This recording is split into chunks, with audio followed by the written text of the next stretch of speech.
இந்திய பொருளாதாரத்தினுடைய இயல்புகள் ஃபஸ்ட்டு அதை பார்ப்போம். அதுக்கப்புறம் அப்படியே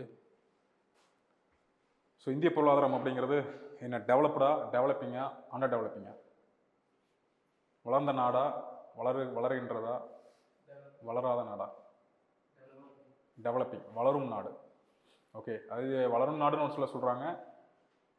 இன்னொன்று வந்து அண்டர் டெவலப்பிங், அதுவுமே சொல்லப்படுது. வளர்ந்து வரும் பொருளாதாரம், அது டெவலப்மெண்ட் இல்லாததுன்னு சொல்கிறாங்க. ஸோ இப்போ நம்ம வளர்ந்து வரும் பொருளாதாரமாக நம்ம கன்சிடர் பண்ணுறோம். பிகாஸ் மெனி பேராமீட்டர்ஸ், அதாவது எப்போவுமே வந்து இறப்பு விகிதம், பிறப்பு விகிதம், இதையை பேஸ் பண்ணி ஒரு நாட்டினுடைய வளர்ச்சியை வந்து கணக்கிடுவாங்க.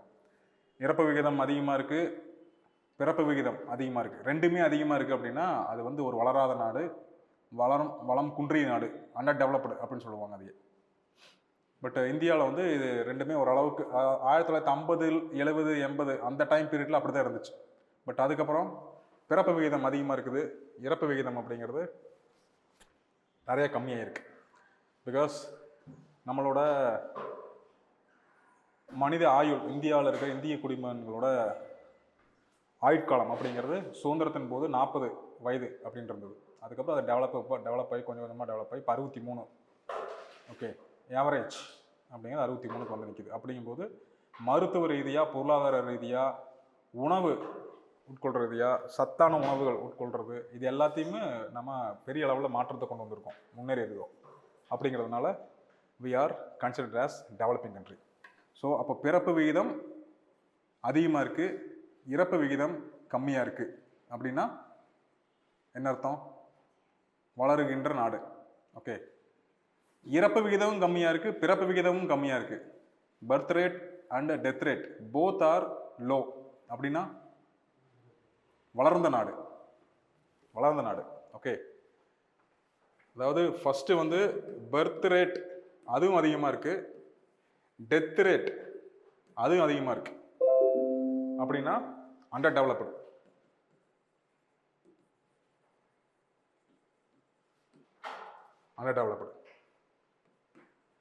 பர்த் ரேட் அதிகமாக இருக்குது, டெத் ரேட் கம்மியாக இருக்குது அப்படின்னா டெவலப்பிங்.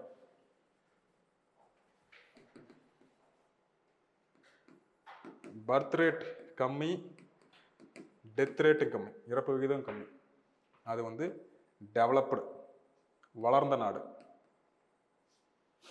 இதுக்கு எக்ஸாம்பிளாக எடுத்துக்கிட்டோம்னா இப்போ சூடான், காங்கோ போன்ற ஆப்பிரிக்க நாடுகள். ஓகே, இது இந்தியா, பங்களாதேஷ், பாகிஸ்தான், பிரேசில், இந்த நாடுகள்லாம் இப்போ இது மாதிரி இருக்கும். பிறப்பு விகிதம் அதிகமாக இருக்கும், இறப்பு விகிதம் கம்மியாக இருக்கும். இது யூரோப்பியன் கண்ட்ரிஸ் எல்லாமே, ஐரோப்பிய நாடுகள், யுஎஸ்ஏ, ஆஸ்திரேலியா, மெயினாக ஜப்பான், ஓகே, இந்த மாதிரி நாடுகள் கணக்கு எடுத்துட்டோம்னா வளர்ந்த நாடுகள். இதுக்கு ரொம்ப அடிப்படையான காரணம் வந்து எக்கானமி தான்.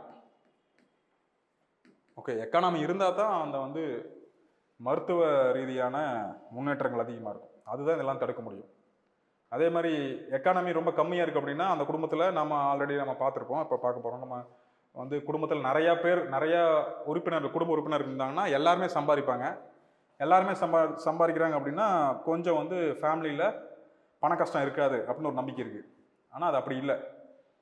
எல்லாரும் சம்பாதிக்கிறாங்க, எல்லாத்துக்குமே வந்து ஏதோ ஒரு நோய் இருக்குது, எல்லாருமே சரியான சத்தான ஆகாரம் சாப்பிடல அப்படின்னா அது திரும்ப அவங்கள வந்து ஏழ்மை நிலையிலேயே வச்சுக்கும். அவங்க சம்பாதிக்கிறது அந்த மருத்துவ செலவுகளுக்கே சரியாக போயிட்டுருக்கும். அப்படிங்கும்போது அது வந்து சரியான பார்வை கிடையாது. பட் இந்தியாவில் அந்த மாதிரியான பார்வை இருந்தது 50களில் 60களிலாம். அதனால் நம்ம தாத்தா பாட்டிகள்லாம் பார்த்தீங்கன்னா 10 குழந்தை 15 குழந்தைன்னு இருப்பாங்க. பிகாஸ் அவங்க அந்த 6வது வயசை அல்லது 5வது வயசை அந்த குழந்தைகள் பார்க்கும்போது பாதி குழந்தைகள் இறந்துடும். அப்படிங்கிறத நம்மளோட முன்னாடி இருந்த புள்ளி விவரங்கள் அப்படி தான் இருந்தது. தனது 5வது வயதை அடையிறதுக்கு முன்னாடியே அவங்க இறந்து போயிடுவாங்க. 10 பேர் இருந்தாங்கன்னா அது 5 பேர் இறந்துருவாங்க. ஸோ அதனால அவங்க அது மாதிரி பற்றிட்டாங்க. So this is one of the classification of whether country is developed or underdeveloped based on the birth rate. Okay, இப்போ பார்ப்போம் இந்தியாவினுடைய பொருளாதார இயல்புகள். இந்திய பொருளாதாரம் வருமான வேறுபாடு மற்றும் வறுமை உடையது.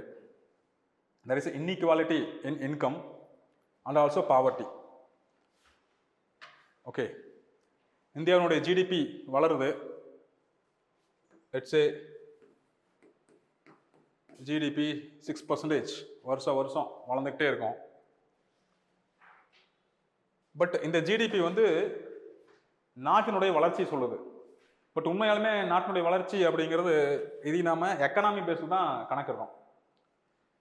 லெட்ஸே வந்து கண்ட்ரியில் 100 கோடி பேர் இருக்காங்க. அதில் 1 கோடி பேர் தான் இந்த ஜிடிபிக்கான காரணமாக இருக்காங்க. இந்த ஜிடிபி என்னன்னா ஃபார்முலா பதிவாகக்கூடிய பதிவேடுகளில், அதாவது இன்கம் டேக்ஸ் கட்டுறவங்க, கார்பரேட் டேக்ஸ் கட்டுறவங்க, கவர்மெண்ட்டினுடைய ரிப்போர்ட்ஸில் பதிவாகக்கூடிய ப்ரொடக்டிவிட்டி பொருள்களை தயாரிக்கிறவங்க, அதாவது ஃபார்மல் சிஸ்டத்துக்குள்ளே வர்றவங்க இவங்கெல்லாம். ஃபார்மல் சிஸ்டத்தில் it is saying the GDP 6% growing. But 100 கோடியில் 99 கோடி பேர் வந்து சம்பாதிக்கிறாங்களா அப்படின்னா சம்பாதிக்கிறாங்க. பட் அது அவங்களுக்கு போதுமானதாக இல்லை. அவங்க வந்து பேசிக் நெசசிட்டி, அடிப்படை தேவைகளை பூர்த்தி செய்யக்கூடிய அளவு அவங்க சம்பாதிக்கிறாங்களா அப்படின்னா இல்லை. ஓகே, அப்போது ஒரு ஜிடிபியை மட்டுமே மையமாக வச்சு ஒரு நாடு வளர்ந்துருக்கு அப்படின்னு நாம் வந்து சொல்லிட முடியாது. ஜிடிபியில் காசு வந்து நிறைய ஜென்ரேட் ஆகுது, பொருட்கள் வியாபாரம் ஆகுது. பட் அந்த பொருட்கள் வியாபாரத்தினால வரக்கூடிய லாபம் அப்படிங்கிறது it is not equally distributed. Okay, சமமாக அது வந்து பகிர்ந்தளிக்கப்படுறதில்லை. ஒரு குறிப்பிட்ட பாப்புலேஷன் நோக்கியே அது வந்து போய் சேருது இல்லையா? ஏன்னா பார்த்தா ரிலையன்ஸ், அம்பானி, டாடா, பிர்லா இது மாதிரியான பெரிய முதலாளிகளுக்கு மட்டுமே அது போய் சேருது. பட் இது வந்து குறையா இல்லை. இது வந்து இந்த சிஸ்டம் அப்படி தான் இருக்குது, இந்த எக்கனாமிக் சிஸ்டம் அப்படி இருக்குது. ஸோ இதை வந்து இன்னும் அனைவருக்கும் போய் சேரக்கூடியதாக வந்து மாற்றணும். ஓகே, ஸோ அதுதான் சொல்கிறாங்க வருமான வேறுபாடு, இன்இக்வாலிட்டி இன் இன்கம் மற்றும் வறுமை, பாவர்ட்டி. ஓகே, தென் இந்திய பொருளாதாரம்